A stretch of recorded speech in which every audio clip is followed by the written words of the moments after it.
అసలు దేశ భద్రత అంటే ఏందో తెలుసా రేవంత్ రెడ్డికి? ఆంతరంగిక భద్రత అంటే ఏందో తెలుసా రేవంత్ రెడ్డికి?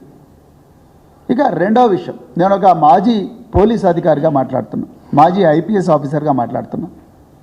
నిజానికి ఫోన్ ట్యాపింగ్ అనేది అది ఒక పోలీస్ డిపార్ట్మెంట్లో ఒక శాఖకు సంబంధించిన వ్యవహారం. ఇండియన్ టెలిగ్రాఫిక్ చట్టం ప్రకారం ఉంది. దేశంలో ఏ ముఖ్యమంత్రి ఆ దేశంలో ఎవరు కూడా మాకు ఈ విధంగా ఫలాని వ్యక్తుల ఫోన్లు ట్యాప్ చేయండి అని చెప్పరు. మీరు గుర్తుపెట్టుకోండి.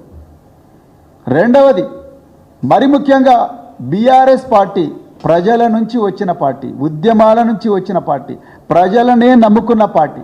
అంతే తప్ప పోలీసులు, ఇంటెలిజెన్స్ వ్యవస్థ వీళ్ళు చేసే ట్యాపింగ్ల మీద నమ్ముకొని అధికారంలోకి వచ్చిన పార్టీ కాదు. దయచేసి ప్రజలందరూ కూడా గుర్తించాలి. అవసరం లేదు. ప్రజలు కోరుకుంటే అధికారంలో ఉంటుంది, ప్రజలు కోరుకుంటే ఉద్యమాలు చేస్తారు, ప్రజల గొంతుకగా ఉండి ఉద్యమాలు చేస్తారు. అధికారం ఉన్నా లేకపోయినా తెలంగాణ ప్రయోజనాలే పరమావధిగా బతికే పార్టీ బీఆర్ఎస్ పార్టీ.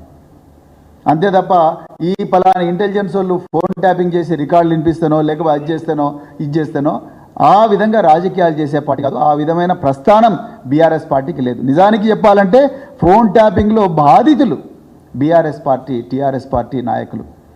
ఆనాడు 2001లో కేసీఆర్ గారు తెలంగాణ రాష్ట్ర సమితిని స్థాపించి తెలంగాణ ఈసారి రాకపోతే నన్ను రాళ్లతో కొట్టి చంపండి అని కరీంనగర్ రాజరాజేశ్వరి కాలేజ్ గ్రౌండ్స్ మైదానంలో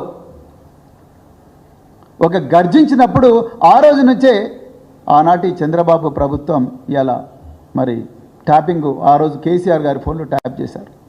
తెలంగాణ ఉద్యమకారులందరి ఫోన్లు 14 సంవత్సరాల పాటు 2014 వరకు కూడా ట్యాప్ చేసింది కాంగ్రెస్ పార్టీ. ఎక్కడ ఉంటే అక్కడ, ఊర్లలో ఉంటే ఊర్ల నుంచి ఎత్తుకపోయినరు, అడవుల నుంచి ఉంటే అడవుల్లో ఎత్తుకపోయినరు, అదేవిధంగా క్యాంపస్లలో ఉంటే క్యాంపస్లో ఎత్తుకపోయినరు, ఘోరంగా కొట్టి ఈడ్చుకుంటూ తీసుకొని పోయినరు. తెలంగాణ ఉద్యమకారులు వీళ్ళందరి ఫోన్లు ట్యాప్ చేసింది కాంగ్రెస్ పార్టీ. ఒక హాస్యాస్పదమైన విషయం ఏంటంటే ఈరోజు ట్యాపింగ్ గురించి మాట్లాడుతున్న పొన్నం ప్రభాకర్ గారు, అదేవిధంగా ఇంకొక 2-3 నాయకులు, కాంగ్రెస్ నాయకులు, వీళ్ళందరూ పోయి అదే డీజీపీకి కంప్లైంట్ ఇచ్చిండ్రు. మా ఫోన్లు కూడా కిరణ్ కుమార్ రెడ్డి ప్రభుత్వం ట్యాప్ చేస్తుంది అని చెప్పి వీళ్ళే కంప్లైంట్ ఇచ్చిండ్రు. మరి మీరు ఆ ట్యాపింగ్ గురించి మాట్లాడేది? ఇలా పక్కన కాంగ్రెస్ ప్రభుత్వం అధికారంలో ఉన్న, కాంగ్రెస్ పార్టీ అధికారంలో ఉన్న కర్ణాటకలో బీజేపీ